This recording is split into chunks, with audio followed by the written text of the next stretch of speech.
Hello বন্ধুরা, তোমরা কেমন আছো? আশা করি তোমরা খুব ভালো আছো। আজকে নিয়ে আসলাম আবার একটা নতুন ভিডিও তোমাদের ডিমান্ডেই। যেহেতু অনেকে কমেন্ট করেছিলে যে ম্যাথসের এক্সপেক্টেড কোশ্চেন আরআরবি গ্রুপ ডির, যেগুলো আমার শিফটে এসেছিল এবং অন্যান্য শিফটে আসছে, যেগুলো আমার চেনা পরিচিতিদের থেকে আমি রিভিউ নিয়েছিলাম। তো সেই কোশ্চেনগুলো আমি আলোচনা করব। তো বেশি কথা না বাড়িয়ে শুরু করা যাক। তো সবার প্রথমে আমি বলি, একটা কথাই বলবো। অনেকে জিজ্ঞেস করছিল যে অ্যারিথমেটিক আর অ্যাডভান্স ম্যাথের মধ্যে কোনটার ওয়েটেজ বেশি। সবার প্রথমে বলো অ্যারিথমেটিক পার্টটাই ম্যাক্সিমাম, 90% অ্যারিথমেটিকই আসছে, অ্যাডভান্স ম্যাথ খুব বেশি আসছে না। এবার সবার প্রথমে চ্যাপ্টার হচ্ছে গিয়ে, আমি পয়েন্ট আউট করে নিয়েছি যাতে কোনো পয়েন্ট মিস না হয়, লিখে নিয়েছি। সবার প্রথম কোশ্চেন হচ্ছে কি number system. Number system advance ম্যাথের মধ্যেই পড়ে। তো নাম্বার সিস্টেমের মধ্যে বেশি কিছু নয়, পাওয়ারের যে কিছু অঙ্কগুলো হয় সেগুলো বেসিক একদম। তার মধ্যে আমার শিফটে একটা কোশ্চেন এসেছিল, আমি সেই কোশ্চেনটা আলোচনা করছি। যে কিউবের ফর্মুলা এসেছিল আমার শিফটে, ফর্মুলাটা আমি একবার বলি তারপর অঙ্কটা বলছি। A cube plus b cube equal to a plus b into a square minus a b plus b square. আরেকটা ফর্মুলা হচ্ছে কি a cube minus b cube equal to a minus b into a square plus a b plus b square. এই ফর্মুলাটা দিয়ে আমার question দিয়েছিল। এবার কোশ্চেনটা আমি বলছি। কোশ্চেনটা ছিল a cube plus b cube by a square minus a b plus b square. আরেকটা ফর্মুলা, আরেকটা পার্ট ছিল, এটা এই একটা পার্ট ছিল plus a cube plus b cube divided by a square plus a square. আরেকটা পার্ট ছিল, sorry, a cube minus b cube by a square plus a b plus b square. তো এর answer আসবে, তো প্রথম পার্টটার answer আসবে a plus B, second পার্টটার answer আসবে এ মাইনাস বি, আর দুটো যোগ করছি তাহলে প্লাস বি মাইনাস বি কেটে গেল, তাহলে 2 এ আনসার আসবে। এক্সাক্ট আমার শিফটে এই কোশ্চেনটা এসেছে। তো অনেকে নোট ডাউন করার ইচ্ছা থাকলে করে নিতে পারো, এই ফর্মুলাটা ইম্পর্টেন্ট আছে। এছাড়াও আর কি কি কোশ্চেন হতে পারে এক্সপেক্টেড সেটাও আমি বলে দিচ্ছি। যে স্কোয়ারের বেসিক ফর্মুলা আছে, একটু দেখে নিও, রিভিশন করে নিও। আরও যে কিউবের ফর্মুলা রয়েছে a cube plus b cube plus c cube minus 3abc, যে ফর্মুলাটা আছে সেই ফর্মুলাটা দেখে নিও। যে তাও আমি বলে দিচ্ছি ফর্মুলাটা, কেউ নোট ডাউন করে নিতে পারো। A cube plus b cube plus c cube minus 3abc equal to a plus b plus c into a square plus b square plus c square minus a b minus b c minus c. এই ফর্মুলাটা দেখে নিও, এটা important আছে। এবার তারপরে আসছি, পাওয়ারের আর কিছু অঙ্ক দিতে পারে নাম্বার সিস্টেমে। যেমন কোনো একটা কি বলবো, এ বি একটা কিছু নিউমেরিক্যাল দিল, ওর মাথায় পাওয়ার দিয়ে অঙ্ক দিল, ঠিক আছে, কাটাকুটি করে দেখবো আনসার কোনো একটা নিউমেরিক্যাল পার্ট আসবে, এরকম আর কি। একদম বেসিক জিনিস, পাওয়ারের যে অঙ্ক, করণীয় যে অঙ্কগুলো আমরা করেছিলাম ছোটবেলায়, সেগুলো, যেগুলো ইংলিশে বলে ইন্ডাইসের অঙ্ক বা করণীয় অঙ্ক, ঠিক আছে, ওইগুলো। বেশি নাম্বার সিস্টেম এই এর থেকে বেশি কিছু করার দরকার নেই। এবার হচ্ছে এলসিএম এইচসিএফ, বা যেটাকে আমরা বলি লসগু গসাগু। লসগু গসাগুর মধ্যে কি দিচ্ছিল, আমার শিফটেই কোশ্চেন দিয়েছিল যে লসগু দিয়ে দিয়েছিল একটা নাম্বার, আর গসাগু দিয়ে দিয়েছিল, মানে যে কোনো মানে দুটো নাম্বারে লসগু আর গসাগু দিয়ে দেওয়া ছিল। আর বলা ছিল একটা সংখ্যা যদি এত হয় তাহলে অপরটি কত। আমি একটা এক্সাম্পল নিয়েছি, সাপোজ একটা বলেছে লসগু যদি 36 হয় আর গসাগু যদি 2 হয়, আর একটা সংখ্যা যদি 18 হয় তাহলে অপর সংখ্যাটি কত। তাহলে আর আমরা জানি লসগু আর গসাগুর গুণফলই সংখ্যা দুটো গুণফল। তাহলে 18 36 গুণ 2 হবে ওই সংখ্যা দুটো গুণফল। তাহলে 36 দুগুণে 72। এই 72কে একটা সংখ্যা দিয়ে ভাগ করলে অপর সংখ্যাটা পেয়ে যাব। একটা সংখ্যা দিয়েছে 18, তাই 72কে 18 দিয়ে ভাগ করলে কত হয়? 4 হয়। তাহলে অপর সংখ্যাটি হলো 4। তো এরকম টাইপের কোশ্চেন দিচ্ছে। আর কি কোশ্চেন হতে পারে সেটা বলছি। যেমন এরকম বলে দিতে পারে যে একটা দুটি সংখ্যার আম লসাগু গসাগুর 20 গুণ, এরকম একটা দিয়ে দেবে। আমার শিফটে এরকম একটা কোশ্চেন ছিল, এক্সাক্ট মনে নেই, বাট আমি এই প্যাটার্নে ছিল, বলে দিচ্ছি। একটা দুটো সংখ্যা লসাগু গসাগুর 20 গুণ, তাহলে লসাগু গসাগু যোগফল দেওয়া রয়েছে, তাহলে লসাগু কত গসাগু কত। সাপোজ আমি যদি বলি যে লসাগু গসাগুর 20 গুণ, তাহলে যদি লসাগু, আমি একটা এক্সাম্পল নিয়ে অঙ্কটা বলছি মুখোমুখি। গসাগু যদি এক্স হয় তাহলে কি লসাগু 20x হবে। তাহলে এক্স আর 20x যোগ করলে কত হবে? 21x। আর এর ভ্যালু আমি বলে দিলাম সাপোজ 84। তাহলে 21x ইকুয়াল টু 84 যদি হয়, তাহলে এক্স এর ভ্যালু আমি 21 দিয়ে ভাগ করে দেবো 84কে, তাহলে এক্স এর ভ্যালু হয়ে গেল 4। তাহলে এক্স এর ভ্যালু যদি 4 হয় তাহলে গসাগু 4 হয়ে গেল। আর লসাগু আমরা করেছি 20x, তাহলে 20 ইন্টু 4, তাহলে কত হয়ে গেল? 20 ইন্টু 4 করলে 80। তাহলে লসাগু 80, গসাগু তোমাদের 4। এরকম একটা এই টাইপের প্যাটার্ন অঙ্ক দিতে পারে। আর আমি তো একটা বললাম আমার শিফটে এক্সাক্ট কোশ্চেন যেটা এসছে আমি সেটা বলে দিয়েছি। তারপরে আসছি লসাগু গসাগু, এর থেকে আর কিছু বেশি কিছু করতে হবে না। এবার হচ্ছে পার্সেন্টেজ। পার্সেন্টেজ থেকে 4-5টা অঙ্ক ছিল, যেখানের মধ্যে কিছু পার্সেন্ট যেমন দিয়েছিল যে সিম্পলিফিকেশন বা সরলের যে অঙ্কগুলো হয়, তার একটা নাম্বার দিয়ে দিল, এই নাম্বারের এত পার্সেন্ট, 75%-এর, 30%-এর, 10%-এর, 50%-এর, 30%-এর, 20%-এর, এরকম একটা লম্বা পার্সেন্ট গুনগুন দিয়ে ইকুয়াল টু একটা ভ্যালু দিয়ে দিল, এক্স এর ভ্যালু। তাহলে কত হবে? তাহলে এক্স এর ভ্যালু কি হবে? ওই পার্সেন্টগুলোকে আমি ফ্র্যাকশন বানিয়ে নিতে হবে বা ভগ্নাংশ বানিয়ে নেবো, ভগ্নাংশ বানিয়ে নিয়ে কাটাকুটি করবে, আমার এক্স এর ভ্যালু পেয়ে যাবো। এটা একটা বেসিক সিম্পল কোশ্চেন ছিল। আর বাকি সব পার্সেন্টেজের ওই বেসিক যা হয় পার্সেন্ট বের করার ফর্মুলা সেগুলোই। পার্সেন্টেজের মধ্যে প্রফিট লসকে আমি রাখিনি, আলাদা করে রেখেছি, তো ওর মধ্যে আমি প্রফিট লসের কোশ্চেন বললাম না।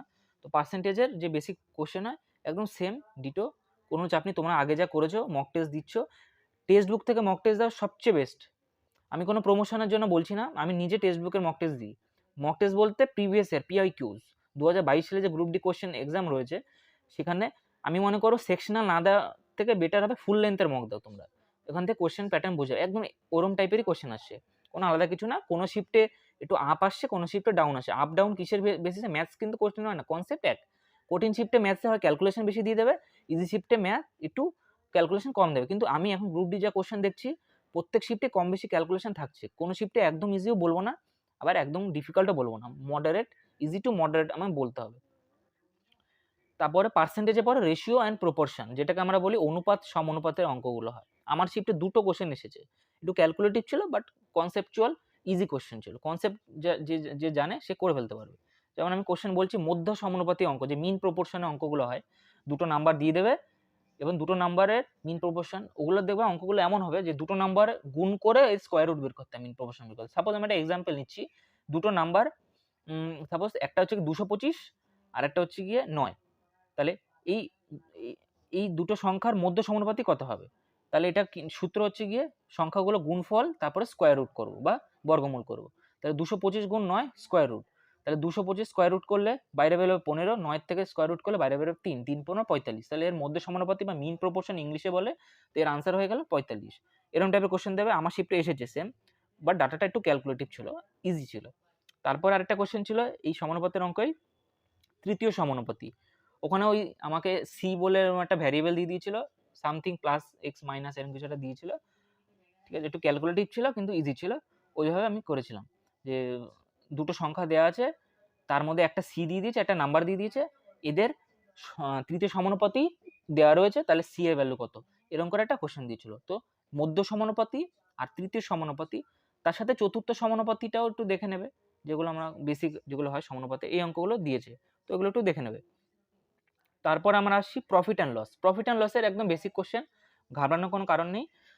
কিছু কিছু কোশ্চেন বেসিকও মানে নর্মাল ক্যালকুলেশন, কিছু কিছু একটু বড় হতে পারে, মোটামুটি ক্যালকুলেশন করার মতোই দেয়, অত কঠিন দেয় না। বেসিক যে ডাটাগুলো হয়, যে কোনো ব্যবসায়ী, আমি এক্সাম্পল হিসেবে যদি বলি, কোনো ব্যবসায়ী কোনো একটা মাল বিক্রি করে তার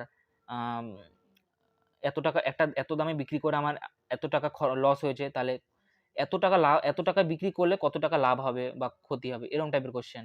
তারপরে ওই তোমাদের ডিসঅনেস্ট যে ব্যবসায়ী যেগুলো হয়, অসৎ ব্যবসায়ী যে কোশ্চেনগুলো হয়, যে 800 গ্রামের 1 কিলোগ্রামের পরিবর্তে 800 গ্রাম মাল দিয়েছে, তাহলে তার কত পার্সেন্ট লাভ হলো, এই যে এই বেসিক কোশ্চেনগুলো, এগুলোই প্রফিট অ্যান্ড লসের মধ্যে। এর থেকে বেশি কিছু না। হয়তো দিয়ে দিল প্রোডাক্ট, বলে দিল যে এই প্রোডাক্টের এতগুলো প্রোডাক্টের দাম এত টাকা, তাহলে এতগুলো প্রোডাক্ট, মানে সাপোজ এরকম বলে দিচ্ছে কস্ট প্রাইস, ধরো 10টা প্রোডাক্টের দাম এত টাকা, তাহলে 12টা প্রোডাক্টের দাম এত টাকা এবং সেই দামে বিক্রি করেছে, তাহলে কত টাকা লাভ ক্ষতি হবে। তো এই অঙ্কগুলোতে আমরা করেছিলাম কি, পরিমাণগুলোকে সমান করে নিতে হতো, মালগুলোকে কোয়ান্টিটিকে সমান করে নিতে হতো, তারপরে করতে হতো সেই অঙ্কগুলো, মানে বেসিক অঙ্ক, কোনো চাপের কারণ নেই।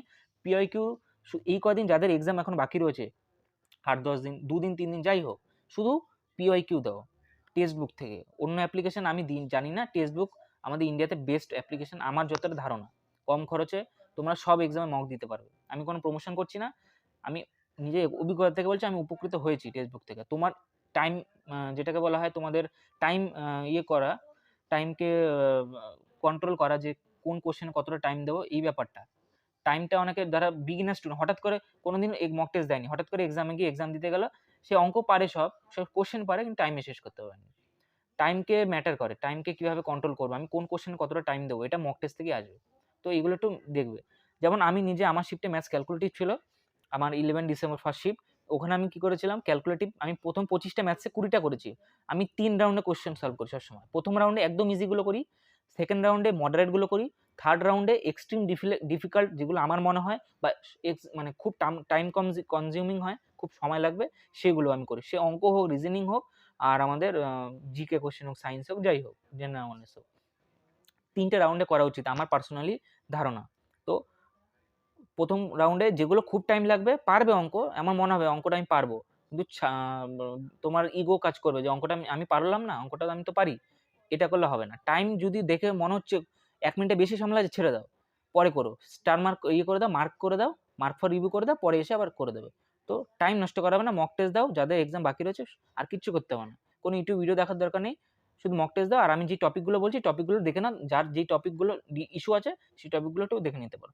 তারপরে হচ্ছে গিয়ে প্রফিট লস তো বললাম, এই লাভ ক্ষতির অঙ্কগুলো। এবার হচ্ছে সিম্পল অ্যান্ড কম্পাউন্ড ইন্টারেস্ট, যেটাকে সরল সুদ, জটিল সুদের অঙ্কগুলো। সরল সুদে একদম বেসিক সূত্র দিয়ে আসে, নর্মাল, কোনো ঝামেলা কিছু নেই, ক্যালকুলেশন খুব একটা আমার কিছু দেয় না। কম্পাউন্ড ইন্টারেস্টও মোটামুটি আমার যত গ্রুপ ডি কোশ্চেন দেখছি খুব বেশি ক্যালকুলেটিভ দিচ্ছে না, নর্মালি কম্পাউন্ড ইন্টারেস্ট বেসিক যে ফর্মুলা হয়। তো এখানে কোশ্চেন বলার কিছু নেই, সবাই তোমরা জানো। তারপরে টাইম স্পিড ডিস্টেন্সের ট্রেন দিয়ে অঙ্ক দিয়েছিল আমার শিফটে, যে বেসিক অঙ্ক একদম, যে দুটি ট্রেন বিপরীত দিক থেকে, একটা ট্রেনের গতিবেগ বলে দিয়েছে, আরেকটা ট্রেনেও গতিবেগ বলে দিয়েছে, এত গতিবেগে আসছে বিপরীত দিকে, এবার ট্রেনগুলোর দৈর্ঘ্য বলে দিয়েছে দুটো ট্রেনের, তাহলে কত সময় লাগবে একে অপরকে ক্রস করতে, এরকম দিয়েছিল। দুটো মনে দিয়েছিল এরকম অঙ্ক, একটা বিপরীত দিকে দিয়েছিল, একটা একই দিকে দিয়েছিল। ট্রেনের যে বেসিক অঙ্ক হলো টাইম স্পিড ডিস্টেন্সের, আমাকে ট্রেন দিয়ে দিয়েছিল, কারণ ট্রেনের জায়গায় অন্য কিছু দিতে পারে। তারপরে পাইপ অ্যান্ড সিস্টেম, নল ও চৌবাচ্চার অঙ্কগুলো। নল ও চৌবাচ্চার অঙ্ক আমার শিফটে ক্যালকুলেটিভ দেয়নি বেশি, একদম ইজি ছিল, ডাটাটা খুব বেশি কঠিন ছিল না। নর্মাল, কোনো একটা নল এত ঘন্টায় ভরে, আর অপর একটা নিকাশি নল এত ঘন্টা খালি করে, তা দুটো নল একসাথে কাজ করলে কত ঘন্টায় নলটি চৌবাচ্চাটি ভরতে পারবে, বা এটা ভরতে পারবে, পাত্রটা ভরতে পারবে, এই অঙ্ক। যেমন আমার কোশ্চেনে, আমার শিফটে একটা এক্সাক্ট কোশ্চেন আমি বলছি, ডাটা আমার মনে ছিল তাই বলে দিচ্ছি। ওর ডাটাটা ছিল যে একটা চৌবাচ্চা একটা নল দিয়ে ভর্তি করতে সময় লাগে, সম্পূর্ণ খালি চৌবাচ্চাকে ভর্তি করতে সময় লাগে 11 ঘন্টা। আরেকটা নিকাশি নল, ওটার মধ্যে একটা নিকাশি নল, নিকাশি নল বা আউটলেট পাইপ ছিল যেখান দিয়ে জল বেরিয়ে যায়, সেই পাইপটা ওই ভর্তি চৌবাচ্চাটিকে খালি করতে 22 ঘন্টা সময় নেয়। তাহলে দুটো নলকে যদি একসাথে চালানো হয়, তাহলে কতক্ষণে নলটি ভরবে? এই কোশ্চেনে এক্সাক্ট ডাটা আমি বললাম, 11 আর 22। তো এর আনসার আসবে, যেহেতু খালি করছে ভরছে, তাহলে 11 গুণ 22 বাই এদের ডিফারেন্স 11, 11 কেটে গেলে 22 ঘন্টা সময় লাগবে। এটা আমার শর্টকাট ফর্মুলা দিয়ে করেছি, যারা জানো তো জানোই, যারা জানো না একবার একটু দেখে নেবে, যে যেখানে পড়েছো। তারপর যে time and work, time and ওয়ার্কে ওই যে মানুষ দিয়ে কোশ্চেন দেয়, মানুষ, বাচ্চা, মহিলা দিয়ে, যে দুজনে কাজ এতদিনে করে, 5 জন কত দিনে করবে, এরকম এই টাইপের এবং বেসিক কোশ্চেন, খুব বেশি কঠিন কিছু দেয়নি এগুলো। আর ম্যাথস রিজনিং কোশ্চেন, যারা একটু এনটিপিসির যে এই বছরের কোশ্চেনগুলো হয়েছে এগুলো একটুখানি যারা দেখেছিলে, তাদের জন্য খুব উপকার হবে। অনেক অনেক অনেক কোশ্চেন একই রকম টাইপের প্যাটার্নে দিয়েছে। টাইম অ্যান্ড ওয়ার্কের বেসিক কোশ্চেন যেগুলো হয় সেগুলো। পার্টনারশিপের অঙ্ক, যেমন কোনো দুজন লোক কোনো বিজনেসে এত টাকা ইনভেস্ট করেছে, এবার তাদের লাভ বলে দিয়েছে কত সময়ের জন্য ইনভেস্ট করেছিল, একজনের এত সময় হলে অপরজনের কত সময়, এরকম টাইপের অঙ্ক দেবে। বা রেশিও দিয়ে দিতে পারে, টাইমের রেশিও, তারা কোন অনুপাতে তারা টাকা রেখেছিল, কোন অনুপাতের সময়ের অনুপাতে তারা টাকা রেখেছিল, এই টাইপের অঙ্কগুলো পার্টনারশিপের সহজ বেসিক অঙ্ক, ক্যালকুলেটিভ বেশি না এটাই। তারপরে দেওয়া আছে অ্যাভারেজ।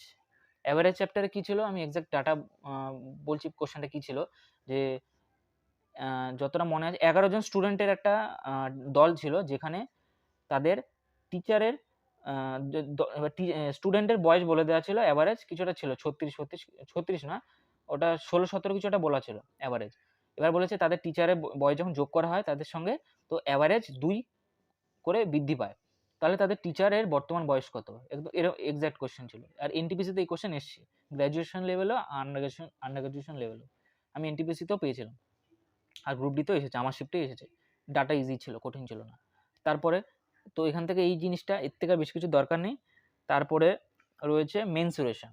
মেনসুরেশন বা যেটাকে আমরা বলি পরিমিতি, পরিমিতিতে আমার শিফটে এসেছে, চোং থেকে এসেছে, একটু ক্যালকুলেটিভ ছিল। মেনসুরেশন চ্যাপ্টারে আমি বলবো সবাইকে সাবধানে থাকবে, ক্যালকুলেশন খুব বেশি হতে পারে। সব শিফটে শুনছি মেনসুরেশন চ্যাপ্টারে ক্যালকুলেশন দিচ্ছে, মানে তোমাকে দশমিক দিয়ে দিচ্ছে, ডেসিমেল নাম্বার, দুই দশমিক ঘর অবধি নাম্বার দিয়ে দিচ্ছে, যেটা ক্যালকুলেশন করা একটু চাপ হয়ে যায়। আমার শিফটে যেমন এক্সাক্ট আমি কোশ্চেনটা বলছি, ডাটা মনে নেই কিন্তু কোশ্চেনটা আমি বলছি, যে একটা চৌবাচ্চা ছিল যার আমার 3টে না 4টে কোশ্চেন ছিল, 4টে কোশ্চেন ক্যালকুলেটিভ ছিল, টাইম টেকেন, ওই কোশ্চেনগুলো আমি লাস্টে করেছিলাম। তো কোশ্চেন ছিল যে একটা চোঙের আয়তন বলে দিয়েছে আর চোঙের সমগ্র তলের ক্ষেত্রফল বলে দিয়েছে, তাহলে চোঙের ব্যাসার্ধ কত, এরকম ছিল। খুব টাইম টেকিং ছিল, খুব দশমিকে উত্তর ছিল, আয়তনটাকে দশমিকে দিয়ে দিয়েছিল 2 ঘর দশমিক অবধি, আবার যেটা ক্ষেত্রফল ছিল ওটা 2 ঘর দশমিক অবধি দিয়েছিল, দেখে মাথা নষ্ট হয়ে যাওয়ার মতো ছিল ক্যালকুলেশন। ওই কোশ্চেন যারা আটকে গেছে তাদের পরীক্ষা খারাপ হয়ে গেছে। তো আমি আমার অভিজ্ঞতা ভালো ছিল বলে আমি স্কিপ করে চলে গেছি, মার্ক অ্যান্ড রিভিউ করে লাস্টে করে ফেলেছি, কিন্তু আমি জানি এই কোশ্চেনে টাইম দিলে আমার অনেকটা টাইম খেয়ে যাবে, এখানে টাইম কনজিউমিং কোশ্চেনগুলো লাস্টে করে বেটার। তো এই কোশ্চেনটা ছিল, হলো। তারপরে হচ্ছে গিয়ে এরপরে ছিল মেনসুরেশনের মধ্যে এই সিলিন্ডার ছিল, শঙ্কু ছিল, বা যেটা কোন বলি ইংলিশে আমরা, কোন থেকে অঙ্ক দিয়েছিল, বেসিক ফর্মুলা পাই/এল সমগ্রতলের ক্ষেত্রফল 1/3 পাই/r স্কয়ার এইচ আয়তনের ক্ষেত্রফল এগুলো। আর গোলক থেকেও বেসিক কোশ্চেন আমরা জানি 4 পাই/r স্কয়ার সমগ্রতলের ক্ষেত্রফল, বক্রতলের ক্ষেত্রফল, আয়তন 4/3 পাই/r কিউব, এই যে ফর্মুলাগুলো হয় সেগুলো একটু দেখে নেবে। তারপর হচ্ছে ট্রিগোনোমেট্রি থেকে সাইন কসের আমার একটা অঙ্ক ছিল, এক্সাক্ট কোশ্চেন তো মনে নেই কিন্তু সাইন কস দিয়েছিল, আনসার সেক টেনে এসেছিল ওখানেতে। ওইসব অঙ্কগুলোতে যারা ফর্মুলা মানে সায়েন্স ব্যাকগ্রাউন্ডের স্টুডেন্ট তাদের কোনো সমস্যা হবে না। যেমন আমি সায়েন্স ব্যাকগ্রাউন্ডের স্টুডেন্ট ছিলাম, আমার 10th অবধি তো ছিল ট্রিগোনোমেট্রি, আর 11-12 আমাদের স্পেশাল ট্রিগোনোমেট্রি একটা চ্যাপ্টারই ছিল। তো বেস ক্লিয়ার ছিল, ফর্মুলা বেসিসে আমার ফর্মুলা খুব মজবুত ছিল, হয়ে গেছে। অনেকে বুঝতে পারবে না আর্টস ব্যাকগ্রাউন্ডের ছেলেরা, তো তাদের ক্ষেত্রে কি করতে পারো, যদি খুব কঠিন মনে হয় সে তো স্কিপ করে লাস্টে করবে, সেটা আলাদা বিষয়।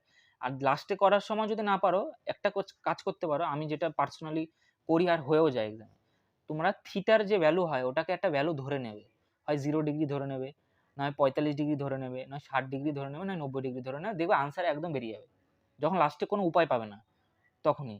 আর যেটাকে বলে যদি অপশানে এবার এটাকে দেখতে হবে থিটা ভ্যালু পুট করার পর যাতে দুটো অপশান একই যাতে আনসার না আসে, আলাদা অপশান আসে, মানে একটা অপশানে +1 আনসার এসছে, আরেকটা অপশানও +1 আনসার আসে, তাহলে আমি ওই থিটা ভ্যালু নেব না। ধরো আমি একটা থিটা ভ্যালু 45 নিলাম, 45 ভ্যালু পুট করার পরে আমার আনসার আসছে -1, এবার অপশান এতেও -1 আসছে পুট করে, আবার অপশান সিতেও আসছে, তাহলে আমি ওই 45 ডিগ্রিটা নেব না, তখন অন্য কোনো একটা ডিগ্রি নেব, কোনো না কোনো ডিগ্রিতে আনসার চলে আসবে, এটা করতে পারো। তো এই হলো আমাদের ট্রিগোনোমেট্রির ব্যাপার। আর স্ট্যাটিস্টিক্স থেকে যেগুলো বেসিক আমাদের রেলওয়েতে কোশ্চেন আসেই সবসময়, গ্রুপ ডি বলো, এনটিপিসি বলো, টেকনিশিয়ান, এলপি, যে বার গ্রাফ দেওয়া থাকে ওখান থেকে তোমার ওই ডাটা ইন্টারপ্রিটেশন যেটা হয়, ডাটাগুলো তোমাকে বুঝে তোমাকে ভ্যালু বের করতে হবে, হয় কোনো সময় অ্যাঙ্গেল দিয়ে দেয়, বার গ্রাফ থেকে তো অ্যাঙ্গেল দেয় না, বার গ্রাফ থেকে ডাইরেক্ট ডাটা দিয়ে কোশ্চেন দেয়। আর একটা ছিল পাই চার্টের মধ্যে ওই তোমার বৃত্ত দিয়ে দেবে একটা, ওর মধ্যে অ্যাঙ্গেল তো আমার শিফটে এটা ছিল, অ্যাঙ্গেল দেওয়া ছিল না, পার্সেন্টেজ দেওয়া ছিল, কিছু একটা ছিল, পার্সেন্টেজ দেওয়া ছিল, তাহলে অমুকের পার্সেন্টেজ, অমুকের সরি অ্যাঙ্গেল কত হবে, অ্যাঙ্গেল সাপোজ আমি একটা বৃত্তের মধ্যে একটা আমি ধরো এ বলে একটা কোনো প্রোডাক্ট আছে যার পার্সেন্টেজ আমি ধরছি 10%, তাহলে ওর অ্যাঙ্গেল কত হবে, বৃত্তীয় কোণ কত হবে, তাহলে 10%, তাহলে বৃত্তের তো টোটাল অ্যাঙ্গেল কত হয় 360 ডিগ্রি, তাহলে 360 ডিগ্রির 10%ই হবে, তাহলে 360 ডিগ্রি 10% কত হয় 36 ডিগ্রি, তাহলে 36 ডিগ্রি আনসার হবে। এই সেম কোশ্চেনই ছিল, বাট ডাটাটা মনে নেই, এই প্যাটার্নের কোশ্চেন ছিল। তো তোমরা এই পাই চার্টের কোশ্চেন আর এই স্ট্যাটিস্টিক্সে এটা দেখতে পারো। কিন্তু একটা ভালো কথা হচ্ছে কি, আগের বার ওই কি বলে ওটাকে জানো, মিডিয়ান মডের থেকে কিছু কোশ্চেন এসেছিল আগের বার গ্রুপ ডিতে, কিন্তু সেটা এইবার আসেনি, আমি দেখলাম অত কঠিন, তো ওই কোশ্চেনগুলো এইবার দেয়নি। আপাতত এতগুলো যে শিফট হয়ে গেল, 54টার মতো শিফট হয়ে গেছে আমি আজকে ভিডিও করা অবধি, তো এতগুলো এক্সাম অবধি দেয়নি। আগের বার এই কোশ্চেন বহু দিয়েছিল আর যথেষ্ট টাইম টেকিং হয়, তো ওগুলো করার দরকার নেই, আসছে না যখন করার দরকার নেই, মেনলি অ্যারিথমেটিকে ফোকাস করো। আর এই ছোটোখাটো অ্যাডভান্স পাতের মধ্যে শুধু ট্রিগোনোমেট্রি, মেনসুরেশন আর ওই ডাটা ইন্টারপ্রিটেশন যেটা আমরা বলি স্ট্যাটিস্টিক্সের মধ্যে রয়েছে, এইগুলো বাস, এর থেকে বেশি কিছু করার দরকার নেই। আর কিছু কথা, এবার যদি কারো কোনো প্রশ্ন থাকে আমাকে কমেন্ট বক্সে কমেন্ট করতে পারে। কয়েকজন বলছিল কারো রিসেন্টলি পরীক্ষা রয়েছে, তো এই রিসেন্টলি পরীক্ষা থাকার জন্য আমি আজকে ম্যাথসের ভিডিওটা দিলাম। তো যে আমাকে কমেন্ট করেছিল, ভাই তুমি একটু দেখে নিও, ঠিক আছে, আর ডাউট থাকলে আমাকে পার্সোনালি মেসেজ করো, সবাইকে বলছি। আর আমার টেলিগ্রাম চ্যানেলটাকে ফলো করে দিও সবাই, আমার চ্যানেলের লিঙ্ক দেওয়া রয়েছে, টেলিগ্রাম সিম্পল নলেজ বলে, ওটাকে একটু ফলো করে দিও, আর তোমরা একটু সাপোর্ট করো, তাহলে আরও কিছু ভিডিও করার একটু অনুপ্রেরণা পাই, একটু সাবস্ক্রাইব আর ফলো লাইক থাকলে, ভিউজ আসলে একটুখানি মনে জোর বাড়ে ভিডিও করার। আর আমার অত সেটআপ নেই, আমি ভিডিও করছি। এতদিন আমি পড়াশোনায় ব্যস্ত ছিলাম, তো ভিডিও করতাম না। তো আবার একটু মনে হলো করি। তো লোকজন সবাই সাপোর্ট করছে, ভালোবাসছো তোমরা আমাকে। এর জন্য ভিডিওটা করছি এত সমস্যার মধ্যেও। দেখতেই পাচ্ছ হাতে মোবাইল নিয়ে করছি ভিডিও। কোনো সেটআপ নেই, ক্যামেরা নেই। এভাবেই চলছে আরকি। ঠিক আছে? তো তোমরা ভালো করে পড়াশোনা করো। আর যাদের আগামীকালে এক্সাম আসে তাদের জন্য বেস্ট অফ লাক। ভালো করে এক্সাম দিও। ডাউট থাকলে আমাকে কোয়েশ্চেন করতে পারো। আমাকে ডিরেক্ট অনেকে আমার সাথে কনট্যাক্ট করে বলছে। তো কনট্যাক্ট তো ওভাবে করা যায় না। তোমরা টেলিগ্রামে আমাকে ডিএম করতে পারো। তোমার সিম্পল নলেজ ফলো করে দিয়ে ওখানে আমাকে পার্সোনালি মেসেজ করো। আমি তো রিপ্লাই করি। অনেকে তো আমার সাথে কথা বলছে। যারা জানো না ওখান থেকে করে নিতে পারো। আর আমার চ্যানেলটা সাবস্ক্রাইব করে দিও। সাবস্ক্রাইব করলে তো একটুখানি ভিডিও করার আমি অনুপ্রেরণা পাই। অনেকে আমার আমার মোবাইলে আমি দেখলাম 98% আনসাবস্ক্রাইবড লোক আমার ভিডিও দেখে। তাহলে 2% মতো লোক আমার সাবস্ক্রাইবার যারা রেগুলার ভিডিও দেখে। তো একটু সাবস্ক্রাইব করে দিও। ঠিক আছে? আজকের জন্য এইটুখানি। আর তোমরা যদি আমার ভিডিও দেখে উপকৃত হও, অবশ্যই একটু ভালোবাসা দিও। লাইক, কমেন্ট, শেয়ার করে দিও। সাবস্ক্রাইব করে দিয়ে বেল আইকনটা প্রেস করে দিও। তো আমি অত প্রফেশনাল ইউটিউবারও না। তো যতটুকু পারছি আমার বাঙালি ভাইয়েরা বা দিদিরা, দাদারা যারা আছো একটু সাপোর্ট করো, তাহলে একটু ভালো লাগে। চলো আজকের জন্য এইটুখানি। জয় হিন্দ, বন্দে মাতরম।